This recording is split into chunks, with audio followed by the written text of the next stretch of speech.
Hi there. Have you ever sat in a meeting where someone explains every detail and you still don't know what to do next? Today we fix that. Welcome to English Edge, practical business English you can use today. I'm Asa, a teacher and corporate language coach. My rule is simple. Don't show the gears, tell the time. Plain English isn't baby English. It's professional and effective. Two quick reasons. First, your listener's brain is busy.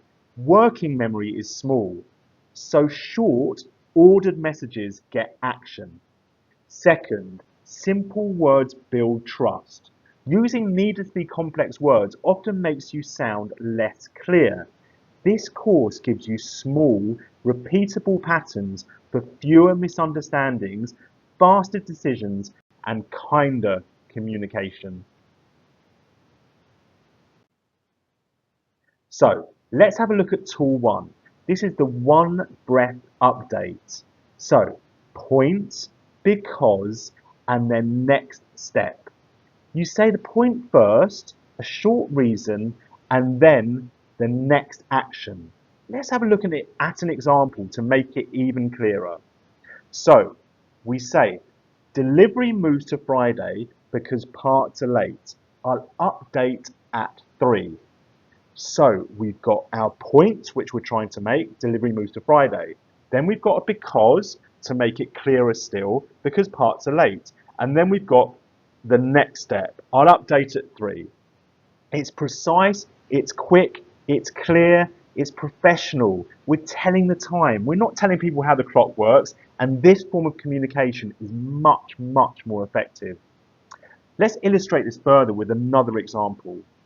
Design is ready. We've fixed the bugs. Can you review by 4? So we've got our point, then we've got our because, we fixed the bugs, and then we've got our next step. So again, it's quick, the clarity is high, and it's going to be very effective. That's tool 1. Do you want to give it a go? Try it now. I'll stop for 10 seconds here, but you can pause it if you need longer. Okay, have a go.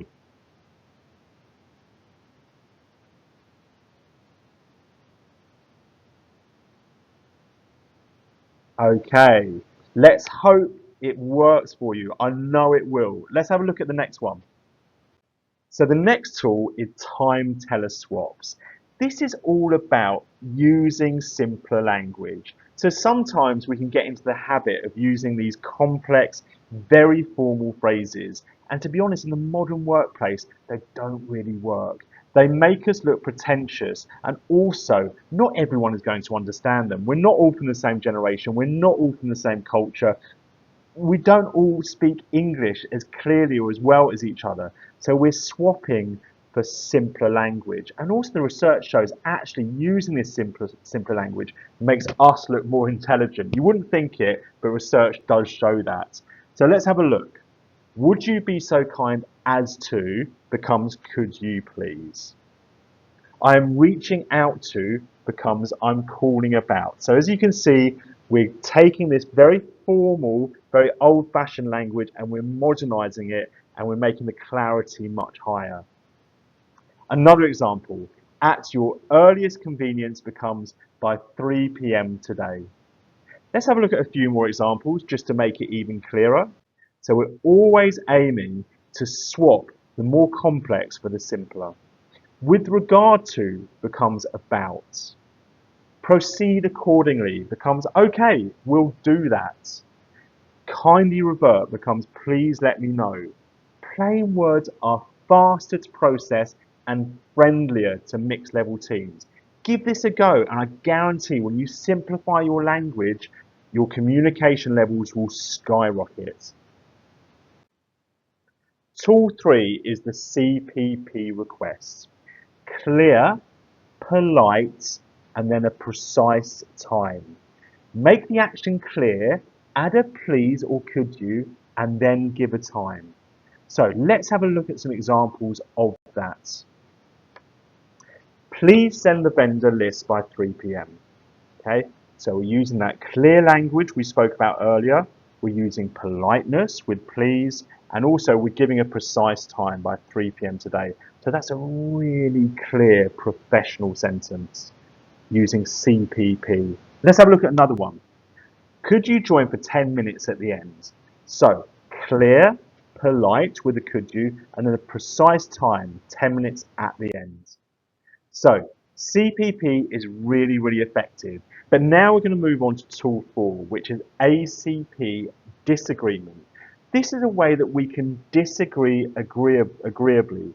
Disagreements in the workplace are inevitable, but they don't have to cause ruptures in relationships. They can actually build trust if you learn to use this technique.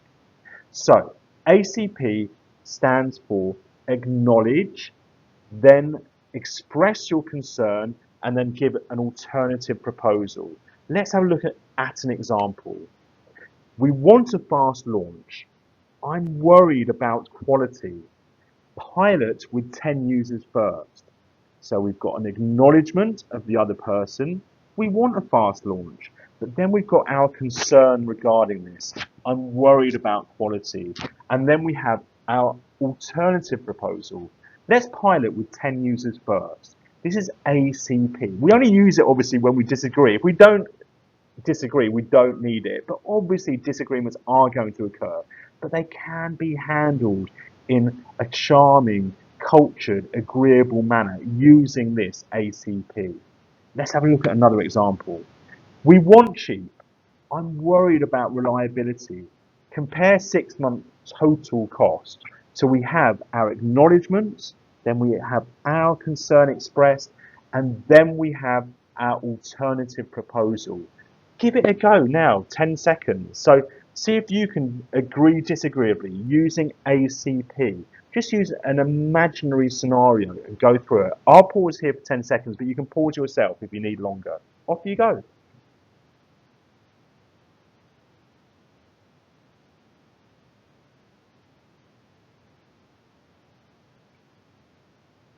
Right, let's hope you enjoyed that, and let's hope you can use it in your meetings and in your work discussions all the time. It really does work. Right, let's do some further practice to finish off. So we're going to just do this like a 45-second drill for each one. You can pause the video to give you time. I'll give you 10 seconds in between each one. We're not going to practice tool 2 swapping over, but we're going to practice the other 3. So, one breath. That is making your point, then saying because, and then providing a next step. Give it a go. You can rewind the video if you need to, but let's see if you can do it. I'll pause for 10 seconds, but you can pause for longer if you need it. Okay, so one breath.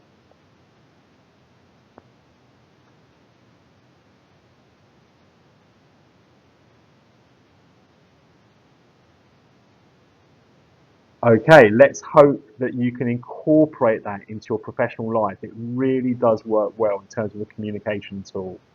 Now we've got the CPP. That is clear, polite, and precise time. So we make our point clearly. We're polite with the please or could you, because that's good manners. It builds respect. It shows our respect. It's just professional. And then we give a precise time. So we have that time frame. It's almost in one breath again. So it's quick and it's clear. Give it a go with an imaginary scenario. I'll pause for 10 seconds. You can pause for longer if you want. Okay? Off you go.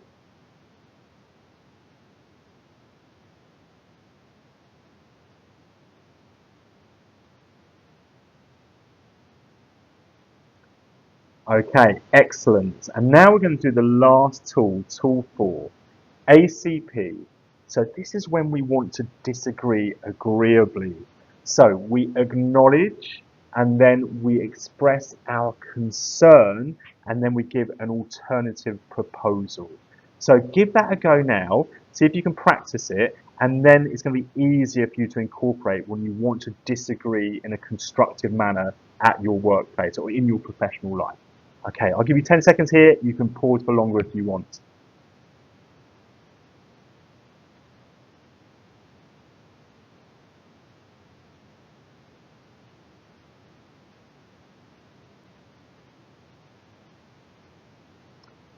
Okay, so you've had a practice of all three, and underlying that is that idea from tool two that we're always simplifying our language whenever we can. Simple language doesn't show a weakness, it actually shows strength, and it shows we're trying to reach out to our entire team and make sure we communicate with clarity. And it actually paints us in a good light, and it does get respect, and it strangely, conversely, it does make us look more intelligent because our communication is clearer. So try these, try the one breath, try the CPP, try the ACP. There is overlap between them, and if you can use all three, I'm positive that this plain English is going to help you with your business English communication. So next week, we've got lesson two, which is the 3 points rule. This is another means for us to make our communication more effective. We publish one lesson a week. There are 26 lessons in the course. If this helped, please like, subscribe, and turn on notifications. I also offer personal tutoring, corporate language support, professional development, coaching and mentoring, and instructional design. You can find everything on my website, which is called Insightful Classroom. The link is in the description. So guys, see you next week. Thanks very much for joining me, and let's hope you can join us for the entire course. Take care. Bye bye.